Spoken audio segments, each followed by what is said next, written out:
ਵਾਹਿਗੁਰੂ ਜੀ ਕਾ ਖਾਲਸਾ ਵਾਹਿਗੁਰੂ ਜੀ ਕੀ ਫਤਿਹ।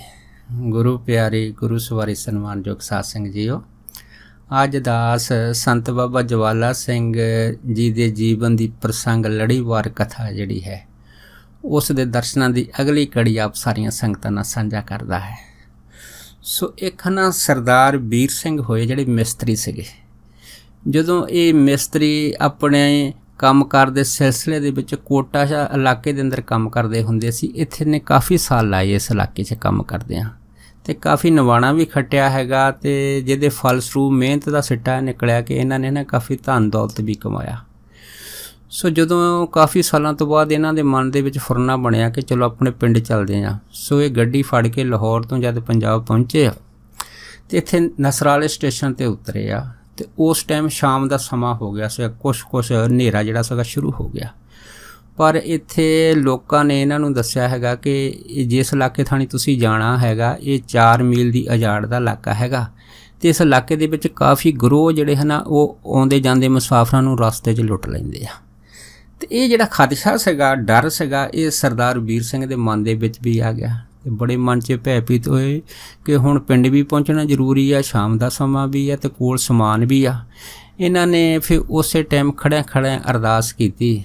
ਅਰਦਾਸ ਕਰਕੇ ਸੰਤ ਬਾਬਾ ਜਵਾਲਾ ਸਿੰਘ ਜੀ ਨੂੰ ਯਾਦ ਕੀਤਾ ਅਤੇ ਨਾਲ ਬੇਨਤੀ ਕੀਤੀ ਕਿ ਜਿਵੇਂ ਸੰਤ ਬਾਬਾ ਕਰਮ ਸਿੰਘ ਹੋਣਾ ਜਿਹੜੇ ਸੀਗੇ ਆਪਣੇ ਸਮੇਂ ਦੇ ਵਿੱਚ ਆਪਣੀਆਂ ਸੰਗਤਾਂ ਨੂੰ ਪਠਾਣਾਂ ਦੇ ਜ਼ੁਲਮ ਤੋਂ, ਉਹਨਾਂ ਦੀ ਲੁੱਟ ਖਸੁੱਟ ਤੋਂ ਬਚਾਉਂਦੇ ਰਹਿੰਦੇ ਸੀਗੇ, ਇਸੇ ਤਰ੍ਹਾਂ ਤੁਸੀਂ ਵੀ ਮੇਰੀ ਇਸ ਔਖੇ ਸਮੇਂ ਔਖੀ ਘੜੀ ਦੇ ਵਿੱਚ ਤੁਸੀਂ ਮੇਰੀ ਰੱਖਿਆ ਕਰੋ।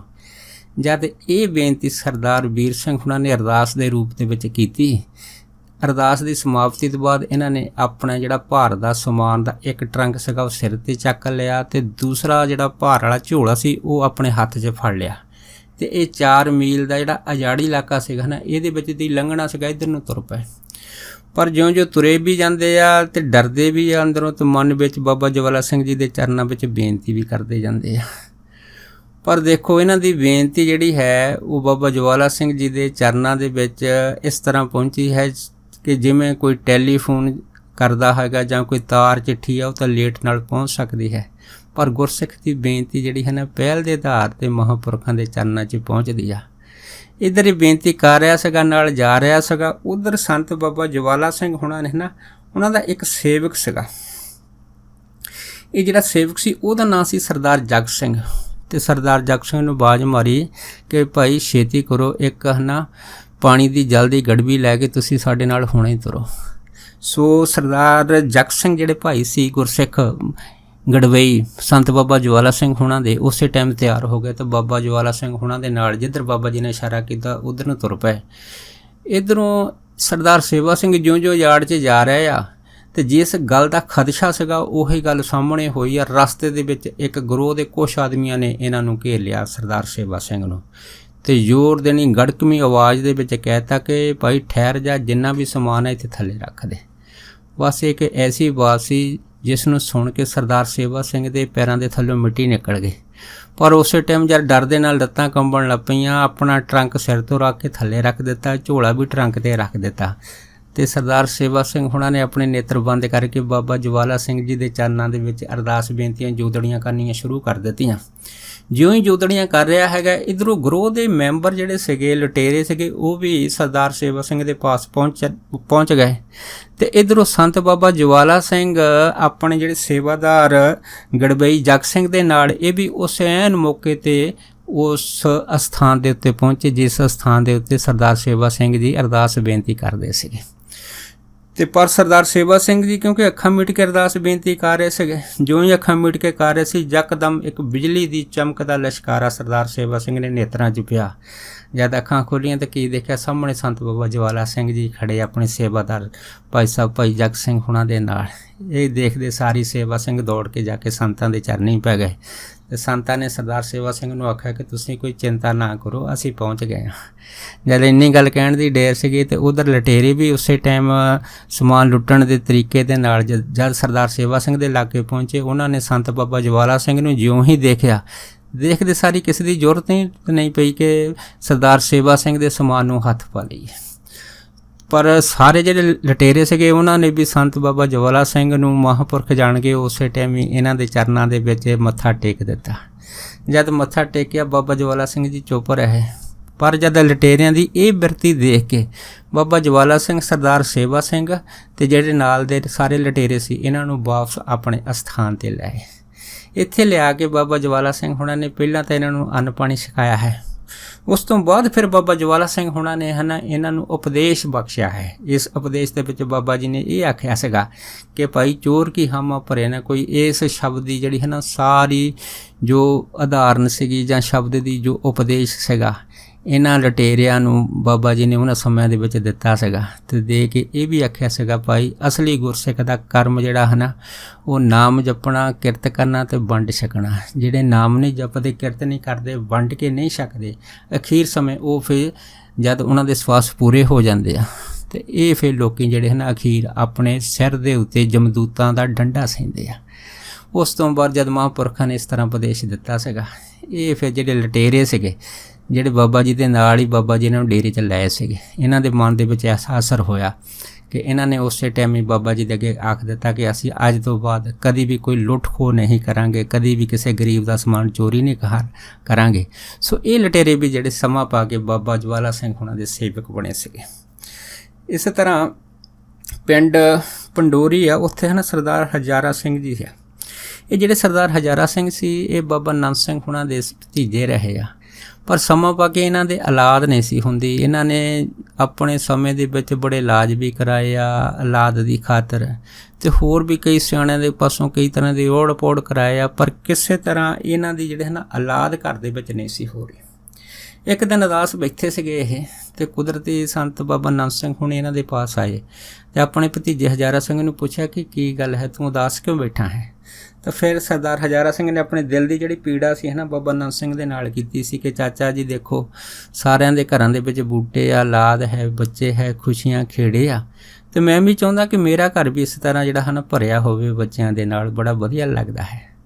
ਜਦ ਇਸ ਤਰ੍ਹਾਂ ਦੀਆਂ ਗੱਲਾਂ ਬਾਤਾਂ ਬਾਬਾ ਨੰਦ ਸਿੰਘ ਹੁਣਾਂ ਨੇ ਇਹਨਾਂ ਦੇ ਭਤੀਜੇ ਸਰਦਾਰ ਹਜ਼ਾਰਾ ਸਿੰਘ ਨੇ ਕੀਤੀਆਂ, ਅਤੇ ਦੇਖੋ ਮਹਾਂਪੁਰਖਾਂ ਦੀ ਕਹਿਣੀ ਅਤੇ ਕਥਨੀ। ਪਰ ਬਾਬਾ ਨੰਦ ਸਿੰਘ ਹੁਣਾਂ ਨੇ ਕਹਿ ਦਿੱਤਾ ਕਿ ਤੁਸੀਂ ਇਸ ਤਰ੍ਹਾਂ ਕਰੋ, ਤੁਸੀਂ ਹਰਖੋਲ ਚਲੇ ਜਾਓ, ਉੱਥੇ ਸੰਤ ਬਾਬਾ ਜਵਾਲਾ ਸਿੰਘ ਜੀ ਹੈਗੇ ਆ, ਤੁਸੀਂ ਉਹਨਾਂ ਨੂੰ ਆਪਣੀ ਪੀੜਾ ਦੱਸੋ, ਕਿਉਂਕਿ ਜਿਹੜੇ ਬਚਨ, ਜਿਹੜੀਆਂ ਗੱਲਾਂ ਸ਼ਾਸਤਰਾਂ ਜਾਂ ਵੇਦਾਂ ਵਿੱਚ ਨਹੀਂ ਲਿਖੀਆਂ ਹੁੰਦੀਆਂ ਉਹ ਗੱਲਾਂ ਸੰਤਾਂ ਦੀ ਰਸਨਾ ਦੇ ਉੱਤੇ ਹੁੰਦੀਆਂ ਹੈ। ਜਦ ਇਹ ਬਚਨ ਬਾਬਾ ਨੰਦ ਸਿੰਘ ਹੁਣਾਂ ਨੇ ਆਪਣੇ ਭਤੀਜੇ ਸਰਦਾਰ ਹਜ਼ਾਰਾ ਸਿੰਘ ਨੂੰ ਦੱਸੇ, ਫਿਰ ਉਸੇ ਟਾਈਮ ਸਰਦਾਰ ਹਜ਼ਾਰਾ ਸਿੰਘ ਆਪਣੀ ਧਰਮ ਪਤਨੀ ਨੂੰ ਲੈ ਕੇ ਹੁਸ਼ਿਆਰਪੁਰ ਪਹੁੰਚੇ ਆ। ਇੱਥੇ ਆ ਕੇ ਇਹਨਾਂ ਨੇ ਕੁਛ ਸੁੱਕੇ ਮੇਵੇ, ਕੁਛ ਫਲ ਜਿਹੜੇ ਸੀ ਉਹ ਪ੍ਰਸ਼ਾਦ ਵਜੋਂ ਲਏ ਆ, ਅਤੇ ਲੈ ਕੇ ਬਾਬਾ ਜਵਾਲਾ ਸਿੰਘ ਦੇ ਦਰਸ਼ਨਾਂ ਵਾਸਤੇ ਜਦ ਅਸਥਾਨ 'ਤੇ ਪਹੁੰਚੇ ਆ, ਇੱਥੇ ਆ ਕੇ ਇਹਨਾਂ ਨੇ ਬਾਬਾ ਜਵਾਲਾ ਸਿੰਘ ਹੁਣਾਂ ਨੂੰ ਮੱਥਾ ਟੇਕਿਆ ਅਤੇ ਆਪਣੀ ਜਿਹੜੀ ਮਨ ਦੀ ਪੀੜਾ ਸੀ ਉਸ ਪੀੜਾ ਨੂੰ ਜ਼ਾਹਰ ਕੀਤਾ ਬਾਬਾ ਜਵਾਲਾ ਸਿੰਘ ਹੁਣਾਂ ਦੇ ਨਾਲ। ਜਦ ਜ਼ਾਹਰ ਕੀਤਾ ਤਾਂ ਫਿਰ ਬਾਬਾ ਜਵਾਲਾ ਸਿੰਘ ਹੁਣਾਂ ਨੇ ਦੱਸਿਆ ਹੈਗਾ ਕਿ ਦੇਖੋ ਬਾਬਾ ਨੰਦ ਸਿੰਘ ਹੁਣਾਂ 'ਤੇ ਤਾਂ ਪਹਿਲਾਂ ਹੀ ਬਾਬੇ ਨਾਨਕ ਦੀ ਬੜੀ ਕਿਰਪਾ ਪਾਰ ਬਖਸ਼ਿਸ਼ ਹੈਗੀ ਆ, ਪਰ ਬਾਕੀ ਦੇਖੋ ਕਿ ਅਸੀਂ ਮਹਾਂਪੁਰਖਾਂ ਦਾ ਵਚਨ ਕਿਸੇ ਤਰ੍ਹਾਂ ਨਹੀਂ ਮੋੜ ਸਕਦੇ, ਕਿਉਂਕਿ ਮਹਾਂਪੁਰਖਾਂ ਦੀ ਰਸਨਾ ਦੇ ਉੱਤੇ ਗੁਰੂ ਨਾਨਕ ਸਾਹਿਬ ਦਾ ਵਾਸਾ ਹੁੰਦਾ ਹੈ, ਅਤੇ ਗੁਰੂ ਨਾਨਕ ਸਾਹਿਬ ਦੀ ਜਿਹੜੀ ਨਜ਼ਰ ਹੈਗੀ, ਮਿਹਰ ਹੈਗੀ, ਉਹ ਸਦਾ ਹੀ ਆਪਣੇ ਗੁਰਸਿੱਖਾਂ ਦੇ ਉੱਪਰ ਹੁੰਦੀ ਹੈ। ਸੋ ਤੁਹਾਡੇ ਉੱਤੇ ਗੁਰੂ ਨਾਨਕ ਸਾਹਿਬ ਨੇ ਜਿਹੜੀ ਅਵੱਸ਼ ਕਿਰਪਾ ਕਰ ਦੇਣੀ ਹੈ, ਅਤੇ ਇਸ ਕਿਰਪਾ ਦੇ ਫਲ ਸਰੂਪ ਨਾਲ ਤੁਹਾਡੇ ਜ਼ਰੂਰ ਸੰਤਾਨ ਹੋਊਗੀ। ਜਦ ਬਾਬਾ ਜਵਾਲਾ ਸਿੰਘ ਨੇ ਸਰਦਾਰ ਹਜ਼ਾਰਾ ਸਿੰਘ ਹੁਣਾਂ ਨੇ ਇਸ ਤਰ੍ਹਾਂ ਬਚਨ ਕੀਤੇ ਆ, ਬਚਨ ਕਰਨ ਤੋਂ ਬਾਅਦ ਫਿਰ 3 ਫਲ ਜਿਹੜੇ ਉਹਨਾਂ ਨੇ ਪ੍ਰਸ਼ਾਦ ਵਜੋਂ ਲਿਆਂਦੇ ਸੀਗੇ, ਇਹ 3 ਫਲ ਸਰਦਾਰ ਹਜ਼ਾਰਾ ਸਿੰਘ ਦੀ ਧਰਮ ਪਤਨੀ ਦੀ ਝੋਲੀ ਪਾਏ ਆ। ਜਦ ਝੋਲੀ ਪਾਏ ਉਸ ਤੋਂ ਬਾਅਦ ਫਿਰ ਬਾਬਾ ਜਵਾਲਾ ਸਿੰਘ ਹੁਣਾਂ ਨੇ ਕਿਹਾ ਸੀਗਾ ਕਿ ਤੁਸੀਂ ਹੁਣ ਜਾਂਦੇ ਜਾਂਦੇ ਬਾਬਾ ਈਸ਼ਰ ਸਿੰਘ ਹੁਣਾਂ ਦੇ ਜ਼ਰੂਰ ਦਰਸ਼ਨ ਕਰਕੇ ਜਾਇਓ। ਸੋ ਫਿਰ ਸਰਦਾਰ ਹਜ਼ਾਰਾ ਸਿੰਘ ਜਿਹੜੇ ਜਾਂਦੇ ਜਾਂਦੇ ਬਾਬਾ ਈਸ਼ਰ ਸਿੰਘ ਹੁਣਾਂ ਦੇ ਪਾਸ ਪਹੁੰਚੇ ਆ। ਜਿਉਂ ਵੀ ਪਹੁੰਚੇ ਆ ਤਾਂ ਬਾਬਾ ਈਸ਼ਰ ਸਿੰਘ ਦੇਖਦੇ ਸਾਰੀ ਇਹਨਾਂ ਨੂੰ ਉੱਠ ਕੇ ਖੜ੍ਹ ਗਏ ਅਤੇ ਕਹਿਣ ਲੱਗੇ ਕਿ ਰੱਬ ਜੀ ਨੇ ਸੰਤਾਨ ਬੱਚੇ ਤਾਂ ਪਹਿਲਾਂ ਹੀ ਬਖਸ਼ ਦਿੱਤੇ ਆ, ਪਰ ਆਪਣੇ ਆਪ ਨੂੰ ਛੁਪਾਉਣ ਵਾਸਤੇ ਉਹਨਾਂ ਨੇ ਤੁਹਾਨੂੰ ਸਾਡੇ ਪਾਸ ਭੇਜ ਦਿੱਤਾ ਹੈਗਾ। ਦੇਖੋ ਕੈਸੀ ਖੇਡ ਬਣੀਆਂ, ਕਿਉਂਕਿ ਬਖਸ਼ਿਸ਼ ਤਾਂ ਹਰੇਕ ਘਰ ਦੇ ਵਿੱਚ ਬਾਬਾ ਨੰਦ ਸਿੰਘ ਵੀ ਕਰ ਸਕਦੇ ਸੀ, ਪਰ ਉਹਨਾਂ ਨੇ ਬਾਬਾ ਜਵਾਲਾ ਸਿੰਘ ਹੁਣਾਂ ਕੋ ਪਾਸ ਭੇਜ ਦਿੱਤਾ। ਬਾਬਾ ਜਵਾਲਾ ਸਿੰਘ ਹੁਣਾਂ ਨੇ ਦੇਖੋ ਇਹਨਾਂ ਨੂੰ ਬਾਬਾ ਈਸ਼ਰ ਸਿੰਘ ਜੀ ਪਾਸ ਭੇਜ ਦਿੱਤਾ। ਪਰ ਫਿਰ ਵੀ ਮਨ ਦੀ ਤਸੱਲੀ ਵਾਸਤੇ ਬਾਬਾ ਈਸ਼ਰ ਸਿੰਘ ਹੁਣਾਂ ਨੇ ਆਖਿਆ ਸੀਗਾ ਕਿ ਤੁਹਾਡੇ ਘਰ ਦੇ ਵਿੱਚ 2 ਲੜਕੇ ਤੇ ਇੱਕ ਜਿਹੜੀ ਹੈ ਨਾ ਲੜਕੀ ਤੁਹਾਡੇ ਘਰ ਦੇ ਵਿੱਚ ਹੋਊਗੀ। ਸੋ ਸਮਾਂ ਪਾ ਕੇ ਸਰਦਾਰ ਹਜ਼ਾਰਾ ਸਿੰਘ ਜੀ ਦੇ ਇਸੇ ਤਰ੍ਹਾਂ ਮਹਾਂਪੁਰਖਾਂ ਦੇ ਬਚਨ ਸੱਤ ਹੋਏ। 2 ਲੜਕੇ ਤੇ ਇੱਕ ਜਿਹੜੀ ਲੜਕੀ ਇਹਨਾਂ ਦੇ ਜਿਹੜੀ ਪਰਿਵਾਰ ਦੀ ਸ਼ੋਭਾ ਬਣੀ ਹੈ। ਇਸ ਤਰ੍ਹਾਂ ਆਪਾਂ ਦੇਖਦੇ ਹਾਂ ਕਿ ਇੱਕ ਪੂਨਾ ਸ਼ਹਿਰ ਜਿਹੜਾ ਸੀਗਾ ਨਾ, ਇਸ ਇਲਾਕੇ ਦੇ ਵਿੱਚ ਬਾਹਰ ਪੂਨੇ ਸ਼ਹਿਰ ਦੇ ਬਾਹਰ ਪਹਾੜ ਵਾ। ਇਹਨਾਂ ਪਹਾੜਾਂ ਦੇ ਵਿੱਚ ਹੈ ਨਾ ਬੜੀਆਂ ਆਵਾਜ਼ਾਂ ਆਉਂਦੀਆਂ ਰਹਿੰਦੀਆਂ ਹੈਗੀਆਂ ਜਿਹੜੀਆਂ ਆਲੇ ਦੁਆਲੇ ਲੋਕਾਂ ਨੂੰ ਬੜੀਆਂ ਭੈਭੀਤ ਕਰਦੀਆਂ। ਜਦ ਰਾਤ ਹੁੰਦੀ ਆ ਬੜਾ ਰਾਤ ਨੂੰ ਸ਼ੋਰ ਗੋਲ ਇਹਨਾਂ ਪਹਾੜੀਆਂ 'ਤੇ ਹੁੰਦਾ ਹੈਗਾ। ਪਰ ਇੱਕ ਵਾਰ ਬਾਬਾ ਜਵਾਲਾ ਸਿੰਘ ਹੁਣਾਂ ਦੇ ਮਨ ਦੇ ਵਿੱਚ ਇਹ ਖਿਆਲ ਜਾਂ ਆਕਾਸ਼ਬਾਣੀ ਦੇ ਤੌਰ 'ਤੇ ਆਇਆ ਕਿ ਤੁਸੀਂ ਉਸ ਇਲਾਕੇ 'ਚ ਜਾਓ ਅਤੇ ਇਹ ਜਿਹੜੀਆਂ ਰੂਹਾਂ ਦੀਆਂ ਆਵਾਜ਼ਾਂ ਇਸ ਪਹਾੜਾਂ ਵਿੱਚੋਂ ਆਉਂਦੀਆਂ ਹਨ ਉਹਨਾਂ ਦੀ ਸਦਗਤੀ ਕਰੋ। ਸੋ ਇਸ ਰੱਬੀ ਕਲਾਮ ਨੂੰ ਦੇਖ ਕੇ, ਆਕਾਸ਼ਬਾਣੀ ਨੂੰ ਦੇਖ ਕੇ ਤੇ ਸੰਤ ਬਾਬਾ ਜਵਾਲਾ ਸਿੰਘ ਜੀ ਤਿਆਰ ਹੋ ਗਏ। ਤਿਆਰ ਹੋ ਕੇ ਉਹਨਾਂ ਨੇ ਨਾਲ ਆਪਣੇ ਹੈ ਨਾ ਸੰਤ ਮਹਿੰਦਰ ਸਿੰਘ ਜੀ ਹੋਏ ਆ, ਉਹਨਾਂ ਨੂੰ ਨਾਲ ਲਿਆ ਅਤੇ ਪੂਨੇ ਸ਼ਹਿਰ ਵਿੱਚ ਆ ਗਏ। ਜਦ ਆਇਆ ਅਤੇ ਇੱਧਰ ਜਿਹੜੀਆਂ ਬਾਹਰ ਪਹਾੜੀਆਂ ਸੀਗੀਆਂ, ਇਹਨਾਂ ਪਹਾੜੀਆਂ ਵੱਲ ਸੰਤ ਬਾਬਾ ਜਵਾਲਾ ਸਿੰਘ ਜੀ ਅਤੇ ਸੰਤ ਬਾਬਾ ਮਹਿੰਦਰ ਸਿੰਘ ਜੀ ਜਦ ਗਏ ਆ ਇਹਨਾਂ ਪਹਾੜਾਂ 'ਤੇ, ਜਦ ਕੀ ਦੇਖਿਆ ਅਤੇ ਇਹਨਾਂ ਪਹਾੜਾਂ ਦੇ ਉੱਤੇ ਪਹਾੜ ਫਟਣ ਕਾਰਨ ਕੁਦਰਤੀ ਗੁਫਾ ਬਣੀਆਂ ਹੋਈਆਂ ਸੀ। ਸੋ ਉਹਨਾਂ ਗੁਫਾ ਨੂੰ ਦੇਖ ਕੇ ਬਾਬਾ ਜਵਾਲਾ ਸਿੰਘ ਹੁਣਾਂ ਨੇ ਸੰਤ ਮਹਿੰਦਰ ਸਿੰਘ ਨੂੰ ਆਖਿਆ ਹੈਗਾ ਕਿ ਤੁਸੀਂ ਇਸ ਤਰ੍ਹਾਂ ਕਰਨੀ ਹੈ ਕਿ ਇੱਕ ਗੁਫਾ ਵਿੱਚ ਤੁਸੀਂ ਬੈਠ ਜਾਓ ਅਤੇ ਇੱਕ 'ਚ ਅਸੀਂ ਬੈਠ ਜਾਣਾ ਹੈਗਾ ਅਤੇ ਆਪਾਂ ਇਸ ਗੁਫਾ ਵਿੱਚ ਬੈਠ ਕੇ ਬੰਦਗੀ ਕਰਨੀ ਹੈ। ਪਰ ਨਾਲ ਹੀ ਬਾਬਾ ਜਵਾਲਾ ਸਿੰਘ ਹੁਣਾਂ ਨੇ ਸੰਤ ਮਹਿੰਦਰ ਸਿੰਘ ਨੂੰ ਆਖਿਆ ਕਿ ਤੁਸੀਂ ਕਿਸ ਤਰ੍ਹਾਂ ਜਿਹੜਾ ਹੈਗਾ ਕੋਈ ਘਬਰਾਉਣਾ ਨਹੀਂ ਹੈ, ਤੁਸੀਂ ਚੁੱਪ ਚਪੀਤੇ ਬੰਦਗੀ ਕਰਨੀ ਹੈ, ਕਿਉਂਕਿ ਇਹ ਇਲਾਕਾ ਬੜਾ ਖੌਫਨਾਕ ਹੈ। ਇੱਥੇ ਰਾਤ ਨੂੰ ਬੜੀਆਂ ਭਿਆਨਕ ਆਵਾਜ਼ਾਂ ਆਉਂਦੀਆਂ ਅਤੇ ਇੱਥੇ ਰਾਤ ਨੂੰ ਸ਼ੇਰ ਵੀ ਆਉਂਦਾ ਹੈਗਾ। ਪਰ ਤੁਸੀਂ ਨਾਮ ਬਾਣੀ ਦੇ ਵਿੱਚ ਜੁੜੇ ਰਹਿਣਾ ਹੈਗਾ। ਅਤੇ ਨਾਲ ਜਦ ਅੰਮ੍ਰਿਤ ਵੇਲਾ ਹੋਣਾ ਹੈ ਨਾ, ਅੰਮ੍ਰਿਤ ਵੇਲੇ ਸੰਤ ਮਹਿੰਦਰ ਸਿੰਘ ਨੂੰ ਆਖਿਆ ਕਿ ਤੁਸੀਂ ਸਾਡੇ ਅਸਥਾਨ 'ਤੇ ਆ ਕੇ ਸਾਨੂੰ ਸੁਖਮਨੀ ਸਾਹਿਬ ਦੀ ਬਾਣੀ ਦਾ ਪਾਠ ਸੁਣਾ ਕੇ ਫਿਰ ਤੁਸੀਂ ਆਪਣੀ ਗੁਫਾ 'ਚ ਜਾਣਾ ਹੈ। ਇਸ ਤਰ੍ਹਾਂ ਬਾਬਾ ਮਹਿੰਦਰ ਸਿੰਘ ਜੀ ਜਦ ਦੂਸਰੀ ਗੁਫਾ 'ਚ ਬੈਠੇ ਆ, ਇੱਕ ਗੁਫਾ 'ਚ ਸੰਤ ਬਾਬਾ ਜਵਾਲਾ ਸਿੰਘ ਜੀ ਬੈਠ ਗਏ ਆ। ਜਦ ਰਾਤ ਹੋਈ ਆ, ਟਿਕੀ ਰਾਤ, ਇਸ ਇਲਾਕੇ ਵਿੱਚ ਬੜੀਆਂ ਭਾਰੀਆਂ ਖੌਫਨਾਕ ਆਵਾਜ਼ਾਂ ਆਉਣੀਆਂ ਸ਼ੁਰੂ ਹੋ ਗਈਆਂ। ਇਹ ਇੰਨੀਆਂ ਭੈਭੀਤ ਆਵਾਜ਼ਾਂ ਸੀਗੀਆਂ ਹਨ ਜਿਹਨੂੰ ਦੇਖ ਕੇ ਸੁਣ ਕੇ ਸੰਤ ਬਾਬਾ ਮਹਿੰਦਰ ਸਿੰਘ ਜੀ ਬੜੇ ਮਨ 'ਚ ਹੈਰਾਨ ਹੋਏ ਕਿ ਦੇਖੋ ਕਿੱਡੀ ਖੌਫਨਾਕ ਜਗ੍ਹਾ ਹੈਗੀ ਆ ਇਸ ਪੂਨੇ ਸ਼ਹਿਰ ਦੇ ਬਾਹਰ ਜਿੱਥੇ ਬਾਬਾ ਜਵਾਲਾ ਸਿੰਘ ਹੁਣਾਂ ਨੇ ਆ ਕੇ ਡੇਰੇ ਕੀਤੇ ਆ। ਪਰ ਇਹੋ ਜਿਹੀਆਂ ਆਵਾਜ਼ਾਂ ਨੂੰ ਸੁਣ ਕੇ ਤਾਂ ਬਾਬਾ ਮਹਿੰਦਰ ਸਿੰਘ ਜੀ ਜਿਹੜੇ ਹੀ ਚੁੱਪ ਰਹੇ ਆ। ਪਰ ਜਦ ਅੰਮ੍ਰਿਤ ਵੇਲਾ ਹੋਇਆ, ਛੇਤੀ ਨਾਲ ਉੱਠ ਕੇ ਬਾਬਾ ਜਵਾਲਾ ਸਿੰਘ ਜੀ ਦੇ ਪਾਸ ਜਦ ਗੁਫਾ 'ਚ ਪਹੁੰਚੇ ਆ, ਇਹਨਾਂ ਨੇ ਆ ਕੇ ਬਾਬਾ ਜਵਾਲਾ ਸਿੰਘ ਨੂੰ ਮੱਥਾ ਟੇਕਿਆ ਅਤੇ ਨਾਲ ਹੁਕਮ ਅਨੁਸਾਰ ਸੁਖਮਨੀ ਸਾਹਿਬ ਦੀ ਬਾਣੀ ਸੁਣਾਈ ਆ। ਜਦ ਸੁਖਮਨੀ ਸਾਹਿਬ ਦੀ ਬਾਣੀ ਦੀ ਸਮਾਪਤੀ ਤੋਂ ਬਾਅਦ ਫਿਰ ਬਾਬਾ ਜਵਾਲਾ ਸਿੰਘ ਹੁਣਾਂ ਨੇ ਆਪਣੇ ਕਮੰਡਲ ਦਾ ਜਿਹੜਾ ਜਲ ਸੀਗਾ ਸੰਤ ਬਾਬਾ ਮਹਿੰਦਰ ਸਿੰਘ ਨੂੰ ਦੇ ਕੇ ਇਹ ਆਖਿਆ ਕਿ ਤੁਸੀਂ ਹੁਣ ਇਸ ਪਹਾੜੀ 'ਤੇ ਜਾ ਕੇ ਇਸ ਜਲ ਦੇ ਛਿੱਟੇ ਮਾਰੋ। ਬਾਬਾ ਮਹਿੰਦਰ ਸਿੰਘ ਜੀ ਜਿਹੜੇ ਸੀਗੇ, ਇਹਨਾਂ ਨੇ ਬਾਬਾ ਜਵਾਲਾ ਸਿੰਘ ਦਾ ਬਚਨ ਮੰਨ ਕੇ ਉਹ ਜਿਹੜਾ ਜਲ ਸੀਗਾ ਆਪਣੇ ਕਮੰਡਲ 'ਚ ਪਾ ਕੇ ਸਾਰੀ ਪਹਾੜੀ 'ਤੇ ਛਿੱਟੇ ਦਿੱਤੇ। ਅਤੇ ਇਸ ਤਰ੍ਹਾਂ ਇਹ ਛਿੱਟੇ ਜਿਹੜੇ ਸੀਗੇ ਤਕਰੀਬਨ 7 ਦਿਨ ਇਸੇ ਤਰ੍ਹਾਂ ਬਾਬਾ ਮਹਿੰਦਰ ਸਿੰਘ ਜੀ ਜਦ ਅੰਮ੍ਰਿਤ ਵੇਲੇ ਆਉਂਦੇ ਸੀ, ਬਾਬਾ ਜਵਾਲਾ ਸਿੰਘ ਹੁਣਾਂ ਨੂੰ ਸੁਖਮਨੀ ਸਾਹਿਬ ਦੀ ਬਾਣੀ ਸੁਣਾ ਕੇ ਛਿੱਟੇ ਮਾਰਦੇ ਹੁੰਦੇ ਸੀਗੇ। ਜਦ 7 ਦਿਨ ਬੀਤ ਗਏ ਇਸ ਤਰ੍ਹਾਂ ਕਰਦੇ ਆ ਅਤੇ 7 ਦਿਨਾਂ ਤੋਂ ਬਾਅਦ ਜਦ ਅਗਲਾ ਦਿਨ ਹੋਇਆ ਤਾਂ ਸੰਤ ਮਹਿੰਦਰ ਸਿੰਘ ਜੀ ਜਦ ਗੁਫਾ 'ਚ ਬੈਠੇ ਸੀਗੇ, ਉਹਨਾਂ ਨੇ ਕੀ ਮਹਿਸੂਸ ਕੀਤਾ ਕਿ ਇਹ ਜਿਹੜਾ ਇਲਾਕਾ ਬੜਾ ਪਹਿਲਾਂ ਭੈਭੀਤ ਸੀ, ਜਿੱਥੇ ਬੜੀਆਂ ਗੈਵੀ ਆਵਾਜ਼ਾਂ, ਬੜੀਆਂ ਭਿਆਨਕ ਆਵਾਜ਼ਾਂ ਜਿਹੜੀਆਂ ਸੀ ਰੋਣ ਕਰਲਾਉਣ ਦੀਆਂ, ਚੀਕਾਂ ਮਾਰਨ ਦੀਆਂ ਆਉਂਦੀਆਂ ਸੀਗੀਆਂ, ਪਰ ਹੁਣ ਇਹ ਪਹਾੜੀ ਪੂਰੀ ਸ਼ਾਂਤ ਹੈਗੀ ਆ। ਪਰ ਅਗਲੇ ਦਿਨ ਜਦੋਂ ਬਾਬਾ ਜਵਾਲਾ ਸਿੰਘ ਜੀ ਦੇ ਦਰਸ਼ਨਾਂ ਵਾਸਤੇ ਸੁਖਮਨੀ ਸਾਹਿਬ ਦੀ ਬਾਣੀ ਸੁਣਾਉਣ ਗਏ, ਜਦ ਸੁਖਮਨੀ ਸਾਹਿਬ ਦੀ ਬਾਣੀ ਦਾ ਭੋਗ ਪਿਆ ਤਾਂ ਫਿਰ ਬਾਬਾ ਜਵਾਲਾ ਸਿੰਘ ਹੁਣਾਂ ਨੇ ਸੰਤ ਮਹਿੰਦਰ ਸਿੰਘ ਨੂੰ ਪੁੱਛਿਆ ਕਿ ਰਾਤੀ ਕੋਈ ਆਵਾਜ਼ ਤਾਂ ਨਹੀਂ ਆਈ। ਪਰ ਸੰਤ ਮਹਿੰਦਰ ਸਿੰਘ ਨੇ ਕਿਹਾ ਜੀ ਬੜੀ ਹੈਰਾਨੀ ਦੀ ਗੱਲ ਹੈ, ਜਦ ਪਹਿਲੇ ਦਿਨ ਬੈਠੇ ਬੜੀਆਂ ਭਿਆਨਕ ਆਵਾਜ਼ਾਂ ਸੀਗੀਆਂ ਅਤੇ ਜਾਨਵਰਾਂ ਦੇ ਵੀ ਆਵਾਜ਼ਾਂ ਬੜੀਆਂ ਇਸ ਇਲਾਕੇ 'ਚ ਆਉਂਦੀਆਂ ਸੀਗੀਆਂ, ਪਰ ਜਿਹੜੀ ਕੱਲ੍ਹ ਦੀ ਰਾਤ ਸੀ ਇਹ ਬੜੀ ਸ਼ਾਂਤ ਹੈ, ਇੱਕ ਵੀ ਆਵਾਜ਼ ਸੁਣਾਈ ਨਹੀਂ ਦਿੱਤੀ। ਸੋ ਫਿਰ ਬਾਬਾ ਜਵਾਲਾ ਸਿੰਘ ਨੇ ਕਹਿਤਾ ਕਿ ਚਲੋ ਠੀਕ ਹੈ, ਹੁਣ ਆਪਾਂ ਇੱਥੋਂ ਚੱਲਦੇ ਹਾਂ। ਜਦ ਇੰਨੀ ਗੱਲ ਹੋਈ ਤਾਂ ਸੰਤ ਮਹਿੰਦਰ ਸਿੰਘ ਜੀ ਬੜੇ ਹੈਰਾਨ ਹੋਏ, ਬਾਬਾ ਜੀ ਨੂੰ ਕਹਿਣ ਲੱਗੇ ਜੀ ਇਹ ਜਿਹੜੀ ਘਟਨਾ ਹੈਗੀ ਇਹਦਾ ਕਾਰਨ ਕੀ ਹੈ। ਜਦੋਂ ਉਹਨਾਂ ਨੇ ਬੜੇ ਜ਼ੋਰ ਦੇ ਕੇ ਬਾਬਾ ਜਵਾਲਾ ਸਿੰਘ ਹੁਣਾਂ ਨੂੰ ਪੁੱਛਿਆ ਅਤੇ ਬਾਬਾ ਜੀ ਕਹਿਣ ਲੱਗੇ ਕਿ ਭਾਈ ਕੋਈ ਸਮਾਂ ਸੀਗਾ ਇਸ ਪਹਾੜੀ ਦੇ ਉੱਤੇ ਕਾਫੀ ਜਿਹੜੀ ਹੈ ਨਾ ਬਹੁਤ ਭਾਰੀ ਇੱਕ ਵਾਰੀ ਜੰਗ ਹੋਈ ਸੀ।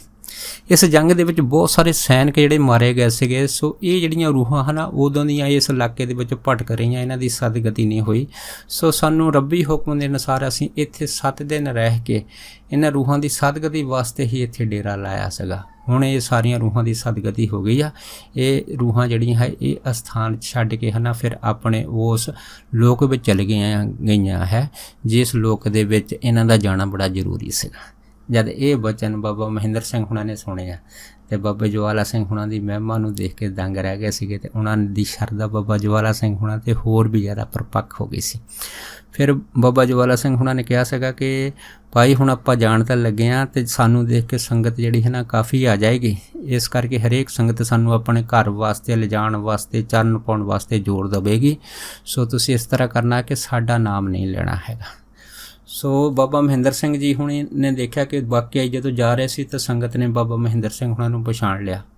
ਪਛਾਣ ਕੇ ਸਾਰੀ ਸੰਗਤ ਨੇ ਬਾਬਾ ਜਵਾਲਾ ਸਿੰਘ ਵਾਸਤੇ ਜਦ ਪੁੱਛਿਆ ਬਾਬਾ ਮਹਿੰਦਰ ਸਿੰਘ ਹੁਣਾਂ ਨੂੰ, ਤੇ ਸੰਤ ਮਹਿੰਦਰ ਸਿੰਘ ਜੀ ਪਹਿਲਾਂ ਤਾਂ ਚੁੱਪ ਰਹੇ, ਪਰ ਸੰਗਤ ਦੇ ਜ਼ਿਆਦਾ ਜ਼ੋਰ ਦੇਣ ਦੇ ਉਹਨੇ ਕਿਹਾ ਵੀ ਤੁਸੀਂ ਅਰਦਾਸ ਕਰੋ ਤੇ ਹੋ ਸਕਦਾ ਹੈ ਕਿ ਤੁਹਾਡੀ ਅਰਦਾਸ ਸੁਣ ਕੇ ਬਾਬਾ ਜਵਾਲਾ ਸਿੰਘ ਜੀ ਤੁਹਾਨੂੰ ਦਰਸ਼ਨ ਦੇਣ।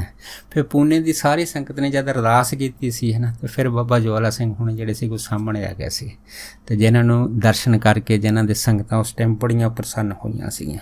ਇਸ ਤਰ੍ਹਾਂ ਆਪਾਂ ਦੇਖਦੇ ਹਾਂ ਕਿ ਇੱਕ ਥਾਨ ਸਿੰਘ ਕੋਟਲਾ ਹੈਗਾ।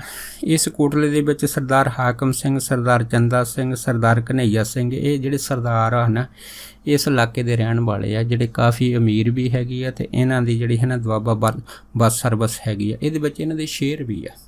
ਇਸ ਤਰ੍ਹਾਂ ਇਸ ਇਲਾਕੇ ਦੇ ਵਿੱਚ ਸਰਦਾਰ ਹੁਕਮ ਸਿੰਘ ਸੀਗੇ। ਜਿਹੜੇ ਹੁਕਮ ਸਿੰਘ ਸੀਗੇ ਇਹ ਸਮਾਂ ਪਾ ਕੇ ਇਹਨਾਂ ਦੀ ਜਿਹੜੀ ਸ਼ਾਦੀ ਸੀ ਜਦ ਕਿਸੇ ਸੁਸ਼ੀਲ ਇਸਤਰੀ ਦੇ ਨਾਲ ਹੋਈ ਆ, ਉਹਦੇ ਇੱਕ ਲੜਕਾ ਹੋਇਆ ਜਿਹਦਾ ਰੰਗ ਸਾਂਵਲਾ ਸੀਗਾ, ਜਿਹਨੂੰ ਦੇਖ ਕੇ ਨਾ ਸਰਦਾਰ ਹੁਕਮ ਸਿੰਘ ਜਿਹੜੇ ਸੀਗੇ ਉਹਨਾਂ ਦਾ ਮਨ ਉਪਰਾਮ ਹੋ ਗਿਆ ਸੀਗਾ।